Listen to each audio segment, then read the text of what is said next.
السلام علیکم د ډبل ای پالیټکس چینل ته ښه راغلاست. موږ نن د دې چینل په علمي درسونو لړۍ کې د ډیپنډنسي تیوري اصطلاح په نړیوال سیاست او نړیوال اړیکو کې مطالعه کوو. وړاندې د دې چې د ډیپنډنسي تیوري مطالعه کوو، موږ لومړی راځو په نړیوال سیستم کې د اقتصادي ځواک له کبله د هیوادونو ویش لولو. په نړیوال سیستم کې د اقتصادي پرمختګ له کبله یا اقتصادي ځواک د ویش له کبله هیوادونه په درې قسمه دي. اول ډیولپډ کنټریز دي، دا هغه هیوادونه دي چې هغه اقتصادي ځواک یې له نورو ټولو هیوادونو څخه لوړ وي، لکه د جی 8 هیوادونه، امریکا، کاناډا، غربي اروپا هیوادونه او داسې نور. ډیولپینګ کنټری دي. ډیولپینګ کنټریز دا هغه هیوادونه دي چې اقتصادي ځواک یې د ډیولپډ کنټري څخه یو درجه کته وي، لکه لاتین امریکا هیوادونه ځینې لکه برازیل او ارجنټاین، همدارنګه جنوبي شرق اسیا هیوادونه، مالیزیا، اندونیزیا، فلپین او داسې نور. لیست ډیولپډ بیا هغه هیوادونه دي چې اقتصاد ډېر کمزوری وي او حتی د انسانانو هغه کوم ابتدایي خوراکي وسایل دي هغه هم په اسانۍ نشي پیدا کولی، لکه خوراک، څښاک او داسې نور. په دې کې افغانستان او د افریقا برعظم ځینې هیوادونه راځي. په هر صورت اوس راځو ډیپنډنسي تیوري تشریح کوو. دا تیوري په 1960-1970 کالو کې د جنوبي امریکا یا هم د لاتین امریکا هیوادونو د وضعیت ته په کتو سره رامنځته شوله. دا تیوري په سوال شروع کېږي. سوال دا ده چې ولې غریب هیوادونه پرمختګ نه کوي؟ نو منطقي او عقلي جواب خو دا ده چې هغه غریب هیوادونه ځکه ترقي نه کوي چې منابع نه لري، یا اقتصادي پالیسي خرابه ده، یا لوړپوړي چارواکي فاسد دي، یا همدارنګې د هغې هیوادونو کوم حاکمان چې دیکتاتوران دي. دا عقلي ځواب شو. خو ډیپنډنسي تیوري وایي چې نه، داسې نه ده. ډیپنډنسي تیوري نړیوال سیستم متهم کوي، وایي چې نړیوال سیستم داسې جوړ شوی ده چې غریب هیوادونه نشي کولی چې دې سیستم څخه خلاصون پیدا کړي او پرمختګ وکړي. اوس څرنګه نړیوال سیستم جوړ شوی دی چې غریب هیوادونه نشي کولی ترقي او پیشرفت وکړي؟ دوی دلیل لري. لومړی دلیل دا هغه ته وایي چې انټرنیشنل ډیویژن اف لیبر. دوی وایي چې په نړیوال سیستم کې چې دا د کارګرانو ترمنځ ویش رامنځته شوی ده، هغه هیوادونه چې ډیولپ دي، هغه زبرځواکي دي په اقتصادي برخه کې، د هغوی کارګران چې دي بشري قوه یې ډېره لوړه ده.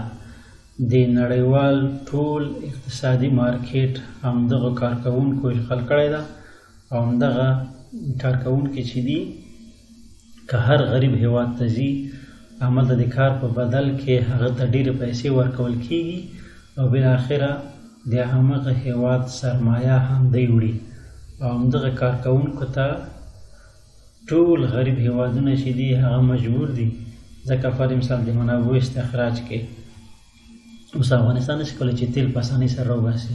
دوی مجبوره ده چې د برطانیا بریټیش پټرولیم سره یو قرارداد امضا کړي او د هغې کارکوونکي راسي، کارکوونکي په افغانستان کې افغانستان سره تړون امضا کړي. د تړون پر اساس باندې به اکثره یا ډېره ګټه به همدغه مزدوران اخلي چې د ډیولپډ کنټریز دي. نو دا د دې سبب کېږي چې د غریبو هیوادونو سرمایه دغه کارګران ویسي. دوم کلاس ډسټینکشن ده. کلاس ډسټینکشن په دې معنی چې په ټولو هیوادونو کې چې دغه زبرځواکو هیوادونو ډیولپ کنټریز چې ده، دوی د خان او د غریب طبقه رامنځته کړې ده. مثلا په افغانستان کې طبقه ده چې خانان دي بل غریب دي. خانان چې دي هغه په دې دولت باندې حاکم دي. پاکستان ته که لاړ شو، پاکستان کې هم دو طبقې دي چې د زبرځواکو هیوادونو رامنځته کړي دي، چې یو خانان دي او بل غریب دي. مثلا د بوټو خاندان ده، نواز شریف خاندان ده. په افغانستان کې هم دا خاندانونه دي چې په غرب کې خلک ستر کېږي، عمل ته مثلا تربیه کېږي، او راځي په دغه غریبو هیوادونو باندې حاکم کېږي. کله چې په دې غریبو هیوادونو باندې حاکم شول، نو دغه حاکمان چې دي خپلو هیوادونو ته وفادار نه وي، بس هغه چا چې دوی مقرر کړي دي خارج کې تربیه کړي دي د همغو ګټو ته وفادار وي، د همغو ګټو په نظر کې نیسي او د خپل هیواد ګټې په نظر کې نه نیسي.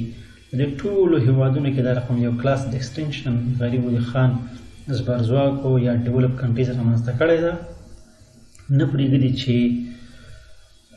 پرېږدي چې دغه همغه خانه طبقه چې ده د غریبو طبقو ته یو کار وکړي.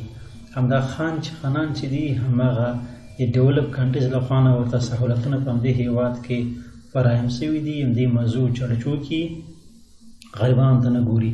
کله هم چې غریبانان بیا کوم تحول و انقلاب راولي دا بیا ټول تښتي بیرته همغه کوم هیواد چې دوی مقرر کړي وي، همغه هیواد چې دوی راوستي وي دلته یې مقرر کړي وي بیرته همغه هیوادونو ته ځي او هملته اوسیږي.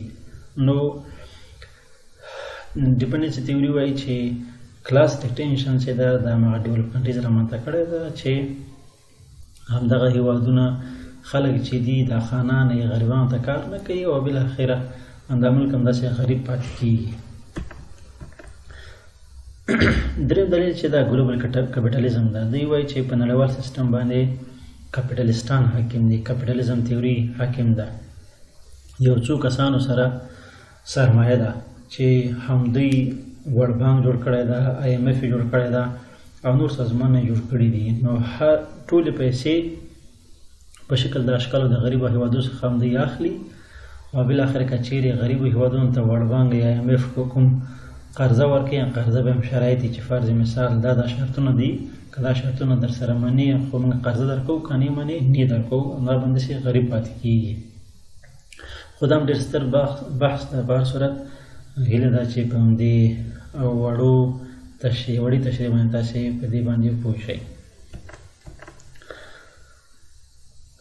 نو ډیپنډنسي تیوري دا وایي چې په یو داسې سیسټم کې چې په یو داسې نړیوال سیسټم کې چې هلته ډیولپډ هیوادونه ټول حاکم وي، سرمایه هغوی سره وي، نو غریب هیوادونه به څنګه ترقي او پیشرفت وکړي. دلته یو سوال ده چې ډیپنډنسي تیوري د موډرنایزیشن تیوري سره فرق او توپیر څه دی؟ ډیپنډنسي تیوري وایي چې خارجي فاکتورونه د دې سبب کیږي چې غریب هیوادونه هغه ترقي ونه کړي. لکه موږ چې مخکې درته ویلي چې دا ټول لاسوهنې دې سبب کیږي چې غریب هیوادونه ترقي ونه کړي. موډرنایزیشن تیوري بیا وایي چې نه، داخلي د هیوادونو پرمختګ هغه د داخلي منابعو څخه رامنځته کیږي. یعنې که چیرې هیوادونه یعنې دا هیوادونه خپل داخلي منابع په ښه ډول باندې په کار واچوي، نو دا داخلي منابع دې سبب کیږي چې یو هیواد پرمختګ او پیشرفت ته تیار کړي. ډیپنډنسي تیوري وایي چې بهرنی عامل نه پرېږدي چې واړه هیوادونه ترقي وکړي. او موډرنایزیشن تیوري وایي چې نه، داخلي منابع که چیرې هیواد په کار واچوي دا به دې سبب شي چې یو هیواد ترقي او پیشرفت وکړي. هیله ده چې د ډیپنډنسي تیوري لیکچر تاسو خوښ کړی اوسیږي او د دې لپاره چې موږ حمایه شو تاسې زموږ چینل سبسکرایب کړئ او د هغه بیل یا د زنګ آیکن هم وایي چې د ټولو څخه مخکې تاسو ته د نړیوال سیاست او نړیوال اړیکو اصطلاحات او ویډیوګانې تر ټولو مخته ورسیږي. ډېره زیاته مننه.